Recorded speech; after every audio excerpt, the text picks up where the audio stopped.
ఉగాది శుభాకాంక్షలు.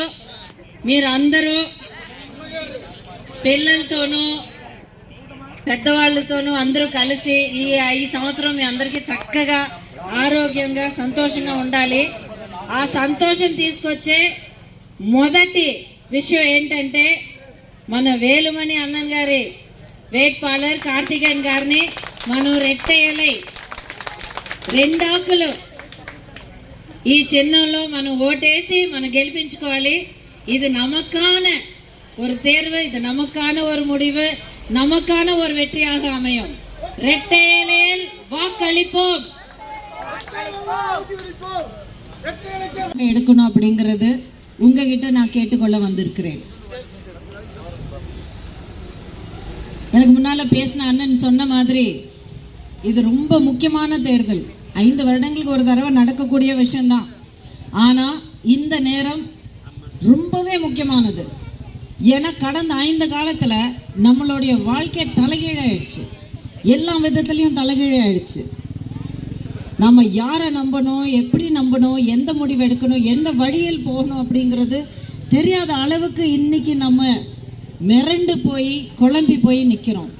அதுக்கு காரணம் 5 வருடங்களுக்கு முன்னால், மறுபடியும் 3 வருடங்களுக்கு முன்னால் நடந்திருந்த அந்த 2 தேர்தலில் நாம் ஒரு சில கொடுக்கப்பட்ட வாக்குறுதிகளை நம்பி அதன் மேலே நம்மளுடைய நம்பிக்கை மட்டும் இல்லை, நம்மளுடைய வாழ்க்கையை நம்ம அவங்க கையில் ஒப்படைச்சோம். யாரை பற்றி பேசுகிறேன் அப்படிங்கிறது உங்களுக்கு நல்லாவே தெரியும். மத்தியில் ஆளும் பிஜேபி அரசாங்கம், இங்கே ஆளும் திமுக அரசாங்கம் கொடுத்திருக்கிற அத்தனை வாக்குறுதிகளும் இன்னைக்கு பொய் அப்படிங்கிறது வெள்ளிப்படியாவே எல்லாரும் நல்லபடியாக புரிஞ்சுக்கிற அளவுக்கு நிரூபிச்சிட்டாங்க.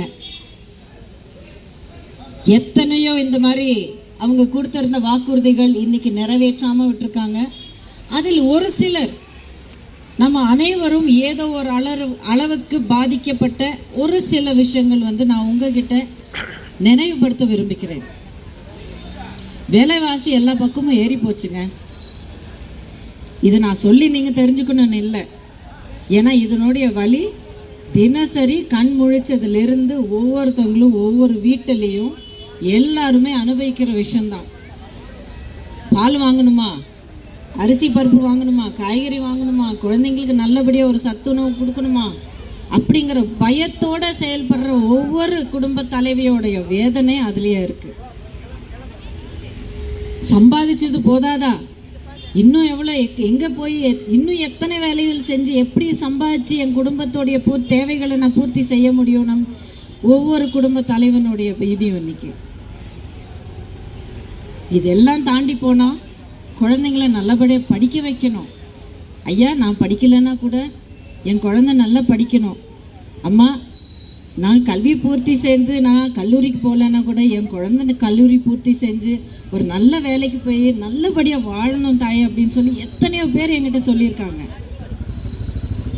இது எதனால் செய்ய முடியல?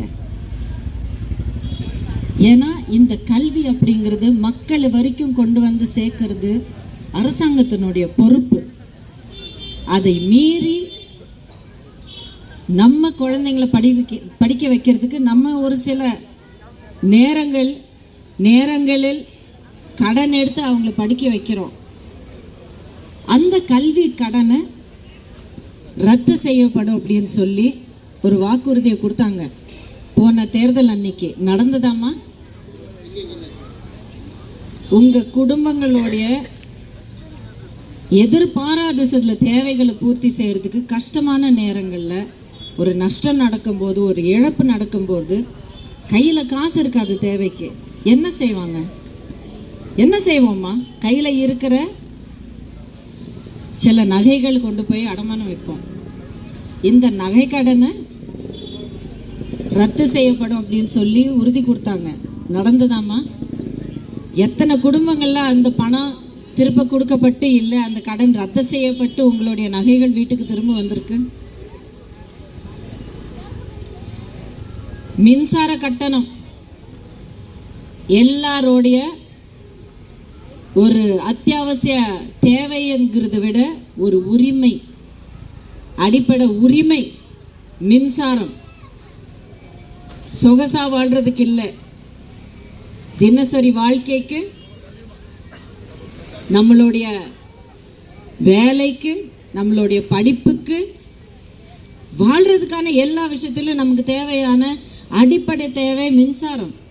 ஆனால் இன்னைக்கு அந்த மின்சார கட்டணம் வரும்போது எங்கேருந்து இந்த மின்சார பில்லை வந்து எப்படி என்னால் கட்ட முடியும் அப்படின்னு ஒரு பயத்தில் இடிஞ்சு உட்கார்ந்துருக்கிற எத்தனையோ குடும்பங்கள் எனக்கு தெரியும்.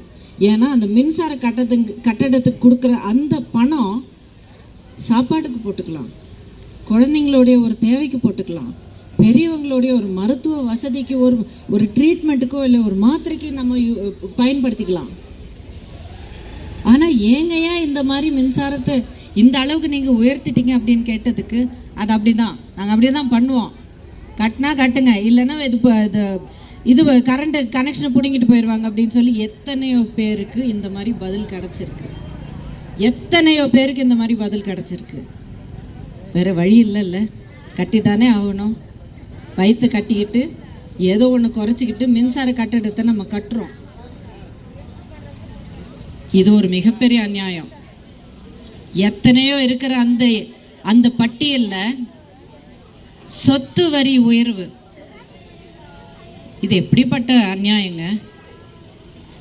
சொத்து வரி உயர்வில் எத்தனை பேருடைய உரிமையான அந்த உங்களுடைய சொத்து, அது உங்களுடைய உரிமை, உங்களுடைய அடையாளம், உங்களுடைய சம்பாத்தியம், உங்களுடைய வாழ்க்கையில் நீங்கள் சாதித்த ஒரு மிகப்பெரிய விஷயம், அதுவும் அடைய முடியாத அளவுக்கு சொத்து வரி அவங்க உயர்த்தி விட்டுட்டாங்கன்னா அதுக்கப்புறம் பாமர மக்கள் எங்கே போவாங்க?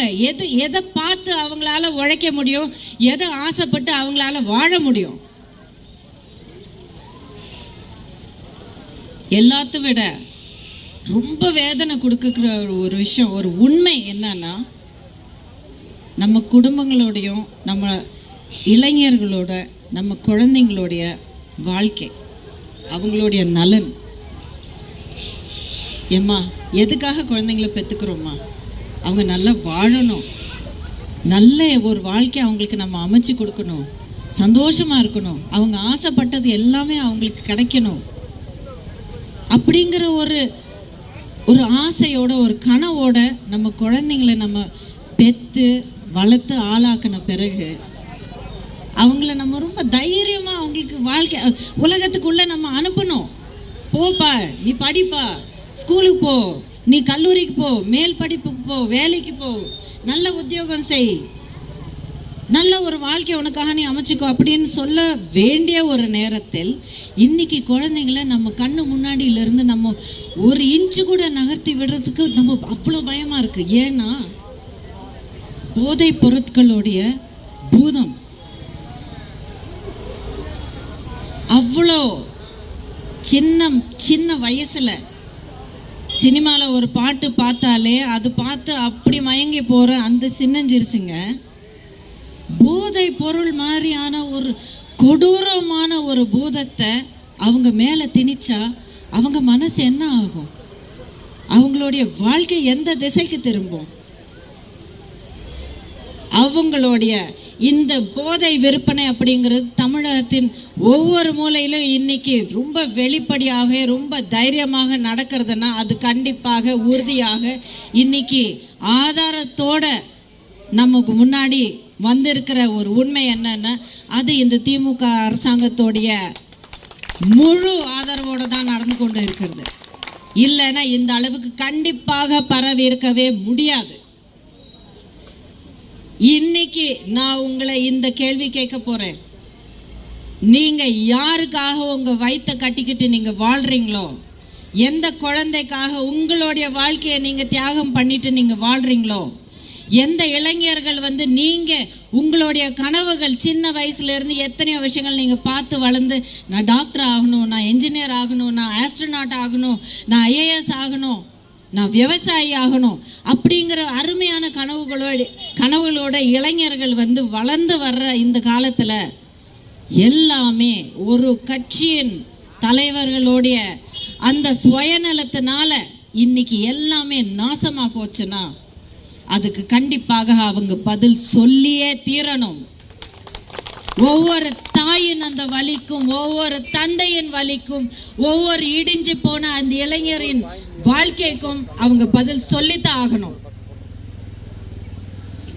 50 ஆண்டு காலமாக நியாயமாக நேர்மையாக மக்களுக்காகவே போராடி கொண்டிருக்கும் கட்சி அனைத்து இந்திய அண்ணா திராவிட முன்னேற்ற கழகம் இன்னைக்கு தமிழ்நாட்டில் 2 கோடி தொண்டர்களுடன் செயல்பட்டு இருக்கு.